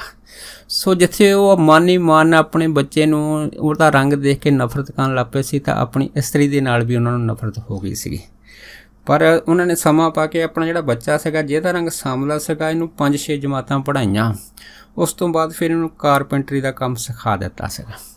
ਜਦ ਸਿਖਾ ਦਿੱਤਾ ਸੀ ਤਾਂ ਇਹ ਕਾਫੀ ਉਦਾਸ ਰਹਿਣ ਲੱਗ ਪਏ। ਪਰ ਜਦੋਂ ਬਾਬਾ ਜਵਾਲਾ ਸਿੰਘ ਜੀ ਦੇ ਨਾਲ ਇਹਨਾਂ ਦੀ ਜਿਹੜੀ ਸੀ ਉਹ ਸਮੇਂ ਦੇ ਵਿੱਚ ਕਿਸੇ ਗੁਰਸਿੱਖ ਨੇ ਭੇਟ ਕਰਾਈ ਸੀਗੀ, ਜਿਹਦੇ ਵਿੱਚ ਬਾਬਾ ਜਵਾਲਾ ਸਿੰਘ ਹੁਣਾਂ ਨੇ ਹੈ ਨਾ ਸਰਦਾਰ ਹੁਕਮ ਸਿੰਘ ਹੁਣਾਂ ਨੂੰ ਨਾਮ ਬਾਣੀ ਅਤੇ ਭਜਨ ਦੇ ਨਾਲ ਜੁੜਨ ਵਾਸਤੇ ਹਦਾਇਤ ਕੀਤੀ ਸੀ। ਸੋ ਦੇਖੋ, ਜਿਸ ਬੱਚੇ ਨੂੰ ਇਹ ਨਫ਼ਰਤ ਕਰਦੇ ਸੀ, ਇਹ ਬੱਚਾ ਵੀ ਮਹਾਂਪੁਰਖਾਂ ਦੇ ਦਰਸ਼ਨ ਕਰਨ ਵਾਸਤੇ ਜਿਹੜਾ ਸੀਗਾ ਉਹ ਆਇਆ ਨਾਲ। ਜਦ ਆਇਆ ਤੇ ਬਾਬਾ ਜੀ ਨੇ ਐਸੀ ਇੱਥੇ ਦ੍ਰਿਸ਼ਟੀ ਕੀਤੀ ਇਸ ਬੱਚੇ 'ਤੇ, ਇਹਦੇ ਪੂਰਬਲੇ ਕਰਮ ਜਾਗੇ ਅਤੇ ਇਹਨੂੰ ਆਲ ਇੰਡੀਆ ਹੈ ਨਾ ਰੇਲਵੇ ਵਿੱਚ ਨੌਕਰੀ ਮਿਲ ਗਈ ਉਹਨਾਂ ਟਾਈਮਾਂ ਦੇ ਵਿੱਚ। ਜਾਂ ਨੌਕਰੀ ਮਿਲ ਗਈ ਕਿਉਂਕਿ ਕਾਰਪੈਂਟਰੀ ਦੇ ਤਾਂ ਬੜੇ ਜਾਣੀ ਵੱਡੇ ਮਿਸਤਰੀ ਸੀਗੇ, ਪਰ ਨੌਕਰੀ ਮਿਲਣ ਤੋਂ ਬਾਅਦ ਇਹਨਾਂ ਦਾ ਅਹੁਦਾ ਵੀ ਵੱਧ ਗਿਆ ਹੈਗਾ। ਅਹੁਦਾ ਵਧਣ ਦੇ ਨਾਲ ਘਰ ਦੇ ਵਿੱਚ ਮਾਇਆ ਵੀ ਆਈ। ਮੁੜ ਕੇ ਫਿਰ ਉਹ ਖੁਸ਼ੀ ਦਾ ਜਿਹੜਾ ਮਾਹੌਲ ਸੀ ਘਰ ਦੇ ਵਿੱਚ ਜਿਹੜਾ ਸੀਗਾ ਉਹ ਪਹਿਲੇ ਵਾਂਗੂ ਹੋਣ ਲੱਗ ਪਿਆ ਹੈਗਾ। ਸੋ ਸਰਦਾਰ ਜਿਹੜੇ ਹੁਕਮ ਸਿੰਘ ਸੀ ਹੈ ਨਾ, ਇਹਨਾਂ ਉੱਤੇ ਵੀ ਬਾਬਾ ਜਵਾਲਾ ਸਿੰਘ ਹੁਣਾਂ ਦੀ ਜਿਹੜੀ ਮਿਹਰ ਦੀ ਦ੍ਰਿਸ਼ਟੀ ਇਸ ਤਰ੍ਹਾਂ ਬਣੀ ਆ। ਇਹ ਪਰਿਵਾਰ ਜਿਹੜਾ ਮੁੜ ਕੇ ਫਿਰ ਇਸੇ ਤਰ੍ਹਾਂ ਪਹਿਲੇ ਰੰਗ ਦੇ ਵਿੱਚ ਚਲੇ ਗਿਆ ਸੀਗਾ। ਇੱਕ ਵਾਰ ਇਸ ਤਰ੍ਹਾਂ ਹੈ ਨਾ, ਬਾਬਾ ਜੀ ਜਿਹੜੇ ਸੀ ਇਹਨਾਂ ਨੇ ਲਾਹੌਰ ਆਉਣਾ ਸੀਗਾ। ਜਦ ਲਾਹੌਰ ਆਉਣਾ ਸੀਗਾ ਹੈ ਨਾ, ਇਹ ਉਮਰਾਲੇ ਦੇ ਇਲਾਕੇ ਦੀਆਂ ਸੰਗਤਾਂ ਦੇ ਨਾਲ ਬਾਬਾ ਜੀ ਦਾ ਬੜਾ ਪ੍ਰੇਮ ਸੀਗਾ। ਜਦ ਉਮਰਾਲੇ ਤੋਂ ਬਾਬਾ ਜੀ ਬੱਸ 'ਤੇ ਚੜ੍ਹ ਕੇ ਕੁਝ ਸੰਗਤਾਂ ਸਾਥੀਆਂ ਦੇ ਨਾਲ ਲਾਹੌਰ ਆਏ ਆ। ਲਾਹੌਰ ਆ ਕੇ ਬਾਬਾ ਜੀ ਨੇ ਜਿਹੜੀ ਆਪਣੀ ਬੱਸ ਆ ਡੇਰਾ ਸਾਹਿਬ ਗੁਰਦੁਆਰਾ ਗੁਰੂ ਅਰਜਨ ਦੇਵ ਮਹਾਰਾਜ ਦੇ ਅਸਥਾਨ 'ਤੇ ਉੱਤੇ ਰੋਕੀ ਆ। ਇੱਥੇ ਦਰਸ਼ਨ ਕਰਕੇ ਸੰਗਤਾਂ 'ਤੇ ਬਾਬਾ ਜੀ ਨੇ ਜਦ ਮੱਥਾ ਟੇਕਿਆ, ਭਟਾਵਾਂ ਭੇਟ ਕੀਤੀਆਂ, ਪੇਸ਼ ਕੀਤੀਆਂ, ਗੁਰੂ ਘਰ ਅੱਗੇ ਭੇਟਾਂ ਕੀਤੀਆਂ। ਅਤੇ ਉਸ ਤੋਂ ਬਾਅਦ ਹੈ ਨਾ ਫਿਰ ਇਹ ਜਿਹੜੀ ਬੱਸ ਸੀਗੀ ਬਾਬਾ ਜੀ ਲੈ ਕੇ ਇਹ ਲਾਹੌਰ ਵਾਲੀ ਸੜਕ ਨੂੰ ਹੋਰ ਨੂੰ ਇੱਕ ਅੱਗੇ ਪਏ ਆ। ਜਦ ਅੱਗੇ ਗਏ, ਅੱਗੇ ਜਾ ਕੇ ਕੀ ਦੇਖਿਆ ਬਾਬਾ ਜੀ ਨੇ, ਇੱਕ ਸੜਕ ਦੇ ਉੱਤੇ ਇੱਕ ਅਲਮਸਤ ਜਿਹੜਾ ਦਿਗੰਬਰ ਸਾਧੂ ਅਲਫ ਨੰਗਾ ਸੀਗਾ ਉਹ ਖੜਾ ਸੀਗਾ। ਇਹ ਖੜ ਕੇ ਹੈ ਨਾ ਉਹ ਸਾਧੂ ਜਿਹੜਾ ਸੀਗਾ ਉਹਨੇ ਇੱਕ ਬਾਂਹ ਉੱਚੀ ਕੀਤੀ ਸੀ, ਉੱਚੀ ਕਰਕੇ ਹੈ ਨਾ ਉਹ ਉੱਚੀ ਉੱਚੀ ਪੁਕਾਰ ਰਿਹਾ ਸੀ, ਅਨਲ ਹੱਕ ਦਾ ਜਿਹੜਾ ਸੀਗਾ ਇਹ ਸ਼ਬਦ ਉਚਾਰ ਰਿਹਾ ਸੀਗਾ। ਅਤੇ ਜਦੋਂ ਬਾਹਾਂ ਉੱਚੀਆਂ ਕਰਕੇ ਅਨਲ ਹੱਕ ਸੜਕ ਦੇ ਕੰਢੇ ਕਰ ਰਿਹਾ ਸੀਗਾ, ਅਤੇ ਬਹੁਤ ਸਾਰੇ ਜਿਹੜੇ ਲੋਕੀ ਸੀ ਉਹਨਾਂ ਦੀ ਭੀੜ ਇਸ ਸਾਧੂ ਨੂੰ ਦੇਖਣ ਵਾਸਤੇ ਆਲੇ ਦੁਆਲੇ ਖੜੀ ਸੀ। ਪਰ ਬਾਬਾ ਜੀ ਜਦੋਂ ਬੱਸ 'ਚ ਉਸ ਥਾਂ ਤੋਂ ਗਏ ਤਾਂ ਬਾਬਾ ਜੀ ਨੇ ਉਤਰ ਕੇ ਉਸ ਜਗ੍ਹਾ ਇਸ ਫਕੀਰ ਨੂੰ ਕੁਛ ਚਿਰ ਜਿਹੜਾ ਸੀ ਅਨਲ ਹੱਕ ਕਰਦੇ ਦੇਖਿਆ ਹੈਗਾ। ਪਰ ਫਿਰ ਬਾਬਾ ਜੀ ਹੌਲੀ ਦਿਨ ਇਸ ਫਕੀਰ ਦੇ ਕੋਲ ਆਏ ਆ ਕੇ ਹੈ ਨਾ, ਫਿਰ ਬਾਬਾ ਜੀ ਨੇ ਇਸ ਨੂੰ ਜਾਣੀ ਇਹ ਜਿਹੜਾ ਹੈ ਉਪਦੇਸ਼ ਦਿੱਤਾ ਕੋਲ ਆ ਕੇ। ਅਤੇ ਬਾਬਾ ਜੀ ਨੇ ਇਹਨੂੰ ਕਿਹਾ ਸੀਗਾ, ਕਹਿੰਦੇ ਭਾਈ ਅਨਲ ਹੱਕ ਠੀਕ ਹੈਗਾ, ਪਰ ਕਹਿੰਦੇ ਉੱਚੀ ਨਹੀਂ ਕਹਿਣਾ, ਮਨ ਵਿੱਚ ਰਹਿਣਾ, ਆਪੇ ਜਾਣੀ ਜਾਣ ਹੈ ਪਰਮੇਸ਼ਰ। ਜਦ ਇਹ ਗੱਲ ਜਿਹੜੀ ਸੀ ਉਸ ਦਿਗੰਬਰ ਸਾਧੂ ਨੂੰ ਬਾਬਾ ਜੀ ਨੇ ਹੌਲੀ ਜਿਹੀ ਨਹੀਂ ਆਖੀ।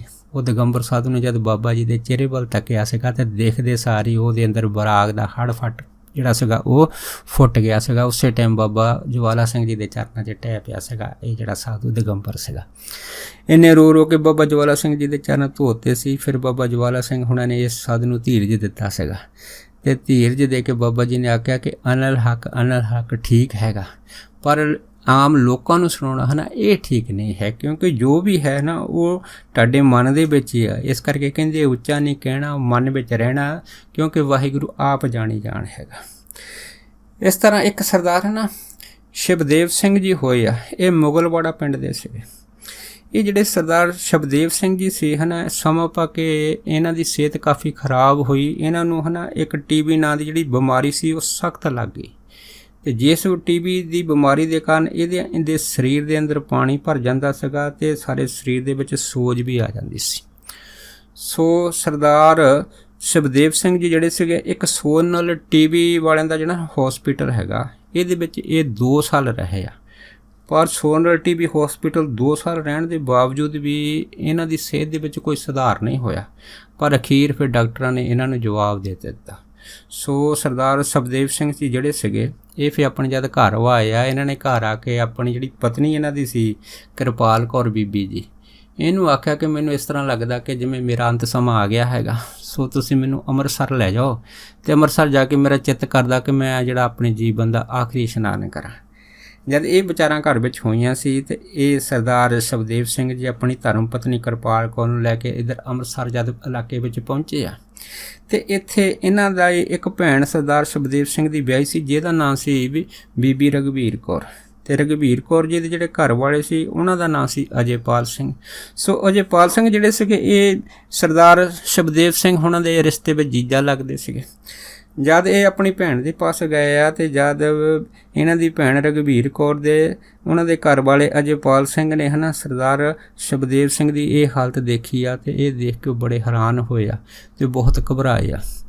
ਪਰ ਸਾਰੀ ਗੱਲ ਬਾਤ ਫਿਰ ਸਰਦਾਰ ਅਜੇਪਾਲ ਸਿੰਘ ਹੁਣਾਂ ਨੇ ਆਖਿਆ ਹੈ ਕਿ ਸਾਨੂੰ ਪਤਾ ਲੱਗਾ ਕਿ ਅੰਮ੍ਰਿਤਸਰ ਦੇ ਵਿੱਚ ਕੱਲ੍ਹ ਬਾਬਾ ਜਵਾਲਾ ਸਿੰਘ ਜੀ ਆ ਰਹੇ ਆ, ਕਿਉਂ ਨਾ ਆਪਾਂ ਉਹਨਾਂ ਦੇ ਦਰਸ਼ਨ ਕਰਕੇ ਹੈ ਨਾ ਅਤੇ ਬਾਬਾ ਜਵਾਲਾ ਸਿੰਘ ਜੀ ਦੇ ਅੱਗੇ ਇਸ ਸਿਹਤ ਦੀ ਤੰਦਰੁਸਤੀ ਵਾਸਤੇ ਬੇਨਤੀ ਕਰੀਏ, ਕਿਉਂਕਿ ਮਹਾਂਪੁਰਖ ਜਿਹੜੇ ਹਨ ਉਹ ਜਾਂਦੇ ਜਾਂਦੇ ਰੇਖ ਵਿੱਚ ਮੇਖ ਜ਼ਰੂਰ ਮਾਰ ਜਾਂਦੇ ਆ। ਸੋ ਇਸ ਤਰ੍ਹਾਂ ਦੀਆਂ ਵਿਚਾਰਾਂ ਜਦ ਘਰ ਵਿੱਚ ਹੋਈਆਂ, ਫਿਰ ਅਗਲੇ ਦਿਨ ਹੀ ਜਿਹੜੇ ਹੈ ਨਾ ਇਹਨਾਂ ਦੇ ਜੀਜਾ ਸੀ ਅਜੇਪਾਲ ਸਿੰਘ ਅਤੇ ਇਹਨਾਂ ਦੀ ਭੈਣ ਬੀਬੀ ਰਘਬੀਰ ਕੌਰ, ਇਹ ਸਾਰਾ ਪਰਿਵਾਰ ਸਰਦਾਰ ਸ਼ਿਵਦੇਵ ਸਿੰਘ ਉਹਨਾਂ ਦੇ ਘਰੋਂ ਬੀਬੀ ਕਿਰਪਾਲ ਕੌਰ ਅਤੇ ਹੋਰ ਬਾਕੀ ਇਹਨਾਂ ਦੇ ਸੱਜਣ ਮਿੱਤਰ ਸਾਰੇ ਇਕੱਠੇ ਹੋ ਕੇ ਜਦ ਅੰਮ੍ਰਿਤਸਰ ਦਰਬਾਰ ਸਾਹਿਬ ਆਏ ਆ, ਇੱਥੇ ਇਹਨਾਂ ਨੂੰ ਪਤਾ ਲੱਗਾ ਕਿ ਬਾਬਾ ਜਵਾਲਾ ਸਿੰਘ ਜੀ ਜਿਹੜੇ ਹਨ ਇਹ ਸੰਤ ਬਾਬਾ ਹਰਨਾਮ ਸਿੰਘ ਜੀ ਹੈ, ਜਿਹੜੇ ਉਸ ਟਾਈਮ ਦੇ ਬੜੇ ਜਾਣੀ ਵੱਡੇ ਵੈਦ ਵੀ ਹੁੰਦੇ ਸੀਗੇ, ਉਹਨਾਂ ਪਾਸ ਠਹਿਰੇ ਹੋਏ ਆ। ਸੋ ਇਹ ਸਾਰੇ ਇਕੱਠੇ ਹੋ ਕੇ ਨਾ ਬਾਬਾ ਜਵਾਲਾ ਸਿੰਘ ਜੀ ਦੇ ਪਾਸ ਜਦ ਗਏ ਆ, ਜਦ ਕੀ ਦੇਖਿਆ ਕਿ ਵਾਕਿਆ ਸੰਤ ਬਾਬਾ ਜਵਾਲਾ ਸਿੰਘ ਜੀ, ਸੰਤ ਬਾਬਾ ਹਰਨਾਮ ਸਿੰਘ ਜੀ ਉਹ ਜਿਹੜੇ ਉਸ ਟਾਈਮ ਦੇ ਮਹਾਨ ਵੈਦ ਸੀ ਉਹਨਾਂ ਦੇ ਪਾਸ ਬੈਠੇ ਹੋਏ ਸੀ। ਇਹਨਾਂ ਨੇ ਆ ਕੇ ਬਾਬਾ ਜਵਾਲਾ ਸਿੰਘ ਹੁਣਾਂ ਨੂੰ ਪਰਿਵਾਰ ਨੇ ਮੱਥਾ ਟੇਕਿਆ, ਆਪਣੀਆਂ ਭਟਾਵਾਂ ਵੀ ਭੇਟ ਕੀਤੀਆਂ, ਕੋਲ ਬੈਠ ਕੇ ਸਾਰਿਆਂ ਨੇ ਤੇ ਬਾਬਾ ਜਵਾਲਾ ਸਿੰਘ ਜੀ ਦੇ ਚਰਨਾਂ 'ਚ ਬੇਨਤੀ ਕੀਤੀ ਆ। ਜਦ ਬੇਨਤੀ ਕੀਤੀ ਆ ਅਤੇ ਸਰਦਾਰ ਸ਼ਿਵਦੇਵ ਸਿੰਘ ਦੀ ਜਿਹੜੀ ਸਾਰੀ ਸਿਹਤ ਦੀ ਜਦ ਗੱਲਬਾਤ ਬਾਬਾ ਜਵਾਲਾ ਸਿੰਘ ਹੁਣਾਂ ਨਾਲ ਹੋਈ ਆ, ਤਾਂ ਫਿਰ ਬਾਬਾ ਜਵਾਲਾ ਸਿੰਘ ਹੁਣਾਂ ਨੇ ਸੰਤ ਬਾਬਾ ਹਰਨਾਮ ਸਿੰਘ ਜੀ ਜਿਹੜੇ ਉਸ ਟਾਈਮ ਦੇ ਮਹਾਨ ਵੈਦ ਸੀ, ਉਹਨਾਂ ਨੇ ਕਿਹਾ ਕਿ ਤੁਸੀਂ ਇਹਨਾਂ ਦੇ ਹੈ ਨਾ ਸਾਰੇ ਸਰੀਰ ਨੂੰ ਚੈੱਕ ਕਰਕੇ ਦੱਸੋ ਕਿ ਇਹਨਾਂ ਦੀ ਹਾਲਤ ਕਿਹੋ ਜਿਹੀ ਹੈ। ਸੋ ਸੰਤ ਬਾਬਾ ਹਰਨਾਮ ਸਿੰਘ ਹੁਣਾਂ ਨੇ ਹੈ ਨਾ ਜਦ ਸਰਦਾਰ ਸ਼ਿਵਦੇਵ ਸਿੰਘ ਹੁਣਾਂ ਦੇ ਸਾਰੇ ਸਰੀਰ ਦਾ ਮਿਆਨਾ ਕੀਤਾ, ਮਿਆਨਾ ਕਰਕੇ ਅਖੀਰ ਆਪਣਾ ਜਿਹੜਾ ਹੈ ਨਾ ਸਿਰ ਹਿਲਾਤਾ, ਕਹਿੰਦੇ ਭਾਈ ਵੀ ਇਹਦੀ ਜਿਹੜੀ ਬਿਮਾਰੀ ਹੁਣ ਨਾਮਰਾਦ ਹੋ ਗਈ ਆ, ਸੋ ਇਸ ਕਰਕੇ ਇਹਨੂੰ ਹੁਣ ਆਰਾਮ ਆਉਣਾ ਬੜਾ ਮੁਸ਼ਕਿਲ ਹੈਗਾ। ਜਦ ਇਹ ਗੱਲ ਸੰਤ ਬਾਬਾ ਹਰਨਾਮ ਸਿੰਘ ਹੁਣਾਂ ਨੇ ਸਾਰਿਆਂ 'ਚ ਸਾਂਝੀ ਕਰ ਦਿੱਤੀ ਆ, ਇਹਨੂੰ ਸੁਣ ਕੇ ਫਿਰ ਸਾਰੇ ਜਿਹੜੇ ਪਰਿਵਾਰ ਸੀਗੇ, ਖਾਸ ਕਰਕੇ ਇਹਨਾਂ ਦੀ ਘਰੋਂ ਬੀਬੀ ਕਿਰਪਾਲ ਕੌਰ ਜਿਹੜੇ ਸੀ ਉੱਚੀ ਉੱਚੀ ਰੋਣ ਲੱਗ ਪਏ। ਜਦ ਰੋਣ ਲੱਗ ਪਏ ਤਾਂ ਕਾਫੀ ਜਿਹੜਾ ਮਾਹੌਲ ਸੀਗਾ ਨਾ ਇਸ ਤਰ੍ਹਾਂ ਦਾ ਬਣ ਗਿਆ ਹੈਗਾ। ਇਸ ਮਾਹੌਲ ਦੇ ਵਿੱਚ ਫਿਰ ਬੀਬੀ ਕਿਰਪਾਲ ਕੌਰ ਜੀ ਨੇ ਬਾਬਾ ਜਵਾਲਾ ਸਿੰਘ ਜੀ ਦੀ ਬੇਨਤੀ ਕੀਤੀ ਹੈ ਕਿ ਅਸੀਂ ਤਾਂ ਬਹੁਤ ਆਸ ਲੈ ਕੇ ਆਏ ਹਾਂ ਕਿ ਮਹਾਂਪੁਰਖਾਂ ਦੇ ਦਰ ਦੇ ਵਿੱਚ ਆ ਕੇ ਕੋਈ ਖਾਲੀ ਨਹੀਂ ਜਾਂਦਾ, ਸੋ ਤੁਸੀਂ ਕਿਰਪਾ ਕਰੋ ਕਿ ਮੇਰੇ ਪਤੀ ਨੂੰ ਹੈ ਨਾ ਆਰਾਮ ਆ ਜਾਵੇ, ਉਹਨਾਂ ਦੀ ਸਿਹਤ ਬਿਲਕੁਲ ਨੌ-ਬਰ ਨਾ ਹੋਵੇ। ਜਦ ਇਸ ਤਰ੍ਹਾਂ ਦੀਆਂ ਬੜੀਆਂ ਦੀਨਗੀ ਦੇ ਨਾਲ ਜਦ ਬੇਨਤੀਆਂ ਹੋਈਆਂ ਅਤੇ ਬਾਬਾ ਜਵਾਲਾ ਸਿੰਘ ਹੁਣਾਂ ਦਾ ਮਨ ਜਿਹੜਾ ਸੀਗਾ ਉਹਨਾਂ ਟਾਈਮਾਂ ਦੇ ਵਿੱਚ ਫਿਰ ਦਰਬ ਗਿਆ। ਫਿਰ ਬਾਬਾ ਜਵਾਲਾ ਸਿੰਘ ਜੀ ਨੇ ਚੌਂਕੜਾ ਮਾਰ ਕੇ 10 ਮਿੰਟ ਚੁੱਪੀ ਸਾਧੀ ਆ, ਅੱਖਾਂ ਮੀਟ ਕੇ ਵਾਹਿਗੁਰੂ ਜੀ ਦੇ ਧਿਆਨ 'ਚ ਜੁੜੇ ਰਹੇ ਆ। ਪਰ 10 ਮਿੰਟ ਬਾਅਦ ਜਦੋਂ ਅੱਖਾਂ ਖੋਲ੍ਹੀਆਂ, ਅੱਖਾਂ ਖੋਲ੍ਹ ਕੇ ਜਦ ਫਿਰ ਤੱਕਿਆ ਹੈਗਾ, ਤੱਕ ਕੇ ਸਾਰੇ ਟੱਬਰ ਨੂੰ ਆਖਿਆ ਹੈਗਾ, ਕਹਿੰਦੇ ਭਾਈ ਬਈ ਸਰਦਾਰ ਇਹ ਸ਼ਿਵਦੇਵ ਸਿੰਘ ਜੀ ਇਹਨਾਂ ਦੀ ਜਿਹੜੀ ਹੈ ਨਾ ਆਜੂ ਆ ਹੁਣ ਤਕਰੀਬਨ ਖਤਮ ਹੋ ਚੁੱਕੀ ਹੈਗੀ, ਅਤੇ ਇਸ ਕਰਕੇ ਇਹਨਾਂ ਦੀ ਹੈ ਨਾ ਬਚਣ ਦੀ ਕੋਈ ਉਮੀਦ ਨਹੀਂ ਆ। ਜਦ ਬਾਬਾ ਜਵਾਲਾ ਸਿੰਘ ਹੁਣਾਂ ਨੇ ਵੀ ਇਹ ਗੱਲ ਆਖ ਦਿੱਤੀ ਸੀ ਤਾਂ ਬਸ ਫੇਰ ਕੀ ਸੀ, ਫੇਰ ਤਾਂ ਸਾਰਾ ਜਿਹੜੇ ਰਿਸ਼ਤੇਦਾਰ ਸੀ, ਇਹਨਾਂ ਦੀ ਭੈਣ ਸੀਗੀ ਬੀਬੀ ਰਘਬੀਰ ਕੌਰ ਅਤੇ ਬਾਕੀ ਸਾਰੇ ਰਿਸ਼ਤੇਦਾਰ ਜਿਹੜੇ ਸੀ ਉੱਚੀ ਉੱਚੀ ਰੋਣ ਲੱਗ ਪਏ। ਜਦ ਰੋਣ ਲੱਗ ਪਏ ਤਾਂ ਬਾਬਾ ਜੀ ਨੇ ਫਿਰ ਇਹਦੇ ਸਾਰੇ ਪਰਿਵਾਰ ਨੂੰ ਕਿਹਾ ਹੈਗਾ ਕਿ ਤੁਸੀਂ ਭਾਈ ਐਵੇਂ ਨਾ ਰੋਵੋ, ਕਿਉਂਕਿ ਤੁਸੀਂ ਗੁਰੂ ਘਰ ਦੇ ਵਿੱਚ ਆਏ ਆ, ਓਟ ਲੈ ਕੇ ਆਏ ਆ, ਇਸ ਕਰਕੇ ਤੁਹਾਡਾ ਸਾਰਾ ਰੋਣਾ ਵਿਅਰਥ ਹੈਗਾ। ਪਰ ਇੱਕ ਅਸੀਂ ਤੁਹਾਨੂੰ ਇਹ ਗੱਲ ਦੱਸਦੇ ਹਾਂ, ਅਗਰ ਤੁਸੀਂ ਮੰਨ ਕੇ ਇਹ ਗੱਲ ਕਰੋ ਤਾਂ ਹੋ ਸਕਦਾ ਹੈ ਕਿ ਗੁਰੂ ਰਾਮਦਾਸ ਮਹਾਰਾਜ ਤੁਹਾਡੇ 'ਤੇ ਕਿਰਪਾ ਕਰਦਾ। ਜਦ ਇਹ ਗੱਲ ਹੋਈ ਤਾਂ ਸਾਰਿਆਂ ਨੇ ਆਸ ਭਰੀ ਨਜ਼ਰ ਦੇ ਨਾਲ ਬਾਬਾ ਜਵਾਲਾ ਸਿੰਘ ਜੀ ਨੂੰ ਤੱਕਿਆ ਅਤੇ ਪੁੱਛਿਆ ਕਿ ਬਾਬਾ ਜੀ ਦੱਸੋ ਕੀ ਗੱਲ ਹੈ। ਅਤੇ ਫਿਰ ਬਾਬਾ ਜਵਾਲਾ ਸਿੰਘ ਨੇ ਕਿਹਾ ਸੀ ਕਿ ਤੁਸੀਂ ਜਾ ਕੇ ਅਕਾਲ ਤਖ਼ਤ ਸਾਹਿਬ 'ਤੇ ਦੇਗ ਕਰਾਓ, ਦੇਗ ਕਰਾ ਕੇ ਅਗਰ ਕੋਈ ਜ਼ਿਆਦਾ ਹੇਤੂ ਹੈਗਾ ਸਰਦਾਰ ਸ਼ਿਵਦੇਵ ਸਿੰਘ ਹੁਣਾਂ ਦਾ, ਤਾਂ ਉਸ ਅਰਦਾਸ ਦੇ ਵਿੱਚ ਉਹ ਆਪਣੀ ਅੱਧੀ ਜਿਹੜੀ ਉਮਰ ਉਹ ਨਾ ਅਰਦਾਸ ਦੇ ਵਿੱਚ ਸਰਦਾਰ ਸ਼ਿਵਦੇਵ ਸਿੰਘ ਨੂੰ ਜਿਹੜਾ ਹੈ ਨਾ ਉਹ ਭੇਟਾ ਕਰੇ, ਤਾਂ ਜਾ ਕੇ ਇਹਨੂੰ ਜ਼ਿੰਦਗੀ ਮਿਲ ਸਕਦੀ ਹੈਗੀ ਆ, ਕਿਉਂਕਿ ਉੱਦਾਂ ਜ਼ਿੰਦਗੀ ਜਿਹੜੀ ਹੈ ਨਾ ਇਹਦੀ ਪੂਰੀ ਹੋ ਚੁੱਕੀ ਹੈ। ਸੋ ਜਦ ਇਹ ਜਿਹੜੀ ਗੱਲ ਸੀ ਬਾਬਾ ਜਵਾਲਾ ਸਿੰਘ ਹੁਣਾਂ ਨੇ ਉਮਰ ਦੀ ਜਿਹੜੀ ਸੀ ਇਸ ਤਰ੍ਹਾਂ ਵਟਾਂਦਰੇ ਦੀ ਕੀਤੀ ਆ, ਤਾਂ ਫਿਰ ਇਹਨਾਂ ਦੀ ਧਰਮ ਪਤਨੀ ਜਿਹੜੀ ਸੀਗੀ, ਉਸ ਧਰਮ ਪਤਨੀ ਬੀਬੀ ਕਿਰਪਾਲ ਕੌਰ ਜੀ ਦਾ ਮਨ ਜਿਹੜਾ ਸੀਗਾ ਉਹ ਜਿਹੜਾ ਸੀ ਕਾਫੀ ਖੁਸ਼ ਹੋ ਗਿਆ। ਉਹਨੇ ਬਾਬਾ ਜਵਾਲਾ ਸਿੰਘ ਤੁਰੰਤ ਕਹਿ ਦਿੱਤਾ ਕਿ ਮੈਂ ਆਪਣੀ ਜਿਹੜੀ ਮੇਰੀ ਜਿੰਨੀ ਵੀ ਉਮਰ ਹੈ, ਮੈਂ ਅੱਧੀ ਉਮਰ ਦੀ ਅਰਦਾਸ ਆਪਣੇ ਪਤੀ ਜੀ ਦੇ ਨਾਂ 'ਤੇ ਜ਼ਰੂਰ ਕਰ ਦਿੰਦੇ ਆ। ਸੋ ਸਾਰਾ ਫਿਰ ਪਰਿਵਾਰ ਅਕਾਲ ਤਖ਼ਤ ਸਾਹਿਬ ਪੇਸ਼ ਹੋਇਆ ਹੈਗਾ।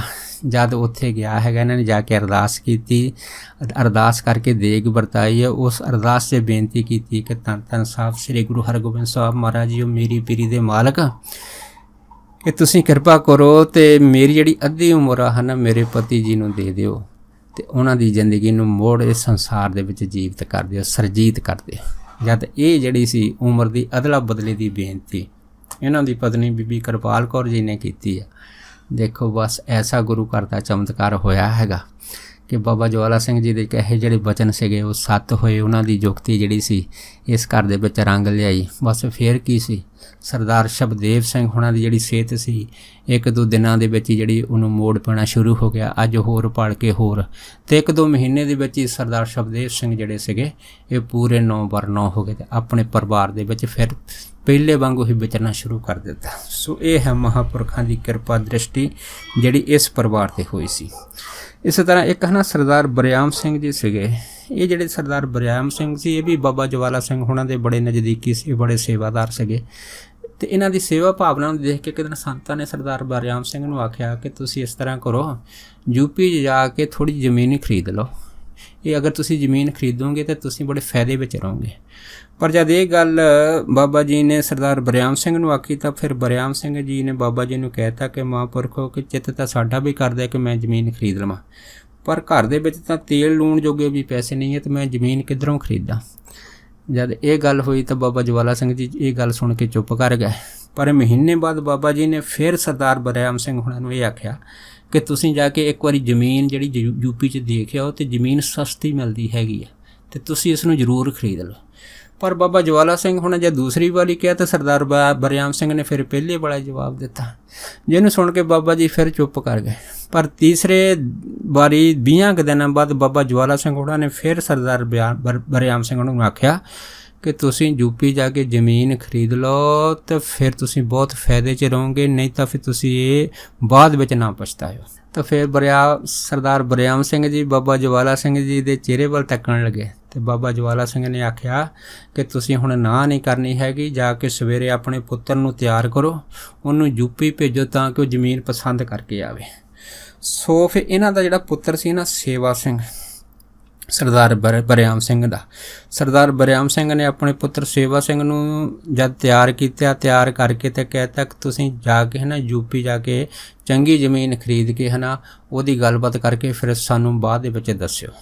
ਇਹਨਾਂ ਦਾ ਪੁੱਤਰ ਸਰਦਾਰ ਸੇਵਾ ਸਿੰਘ ਜਿਹੜਾ ਸੀਗਾ ਆਪਣੇ ਪਿਤਾ ਦਾ ਹੁਕਮ ਮੰਨ ਕੇ ਆਪਣੇ ਸਹੁਰੇ ਗਿਆ। ਉੱਥੋਂ ਫਿਰ ਇਹਨੇ ਆਪਣਾ ਜਿਹੜਾ ਹੈ ਨਾ ਸਾਲਾ ਸੀਗਾ ਉਹਨੂੰ ਨਾਲ ਲੈ ਕੇ ਜਦ ਯੂਪੀ ਪਹੁੰਚੇ ਆ, ਯੂਪੀ ਪਹੁੰਚ ਕੇ ਇਹਨਾਂ ਨੇ ਹੈ ਨਾ ਇੱਕ ਜਗ੍ਹਾ ਜਿਹੜੀ ਹੈ ਨਾ ਰਾਮਪੁਰ ਦੇ ਇਲਾਕੇ ਦੇ ਨੇੜੇ ਸੀ ਪੀਲੀਭੀਤ, ਉੱਥੇ ਇੱਕ ਜਗ੍ਹਾ ਜ਼ਮੀਨ ਦੀ ਜਿਹੜੀ ਹੈ ਨਾ ਉਹ ਸਾਰੀ ਗੱਲਬਾਤ ਕੀਤੀ ਆ। ਜ਼ਮੀਨ ਸੋਹਣੀ ਲੱਗੀ ਆ ਅਤੇ ਇਹਨਾਂ ਨੇ ਉਸ ਜ਼ਮੀਨ ਦਾ ਬਿਆਨਾ ਦੇ ਦਿੱਤਾ। ਬਿਆਨਾਂ ਦੇ ਕੇ ਸਾਰੀ ਗੱਲਬਾਤ ਕਰਕੇ ਸੇਵਾ ਸਿੰਘ ਜਿਹੜੇ ਸੀਗੇ ਵਾਪਸ ਆ ਗਏ। ਇਹਨਾਂ ਨੇ ਆ ਕੇ ਹੈ ਨਾ ਬਾਬਾ ਜਵਾਲਾ ਸਿੰਘ ਨੂੰ ਸਾਰੀ ਗੱਲਬਾਤ ਦੱਸ ਦਿੱਤੀ ਕਿ ਅਸੀਂ ਬਿਆਨਾ ਦੇ ਦਿੱਤਾ ਹੈਗਾ, ਬਾਕੀ ਪੈਸਾ ਜਿਹੜਾ ਹੈ ਨਾ ਉਹ ਤਾਂ ਹੁਣ ਤੁਸੀਂ ਜਾਣੋ ਕਿ ਸਾਨੂੰ ਪਤਾ ਨਹੀਂ ਹੈਗਾ, ਤੇ ਅਸੀਂ ਇਹ ਸਾਰੀ ਗੱਲਬਾਤ ਕਰ ਰਹੇ ਹਾਂ। ਪਰ ਬਾਬਾ ਜਵਾਲਾ ਸਿੰਘ ਹੋਣਾ ਨੇ ਸਰਦਾਰ ਸੇਵਾ ਸਿੰਘ ਨੂੰ ਇਹ ਕਹਿਤਾ ਸੀਗਾ ਕਿ ਜੋ ਤੁਸੀਂ ਕੀਤਾ ਬਹੁਤ ਵਧੀਆ ਕੀਤਾ, ਬਾਕੀ ਕਹਿੰਦੇ ਗੁਰੂ ਨਾਨਕ ਸਾਹਿਬ ਆਪੇ ਸਾਰਾ ਕੁਝ ਕਰਨਗੇ। ਇਹ ਕਹਿ ਕੇ ਬਾਬਾ ਜਵਾਲਾ ਸਿੰਘ ਜੀ ਜਿਹੜੇ ਸੀ ਉਹ ਚਲੇ ਗਏ।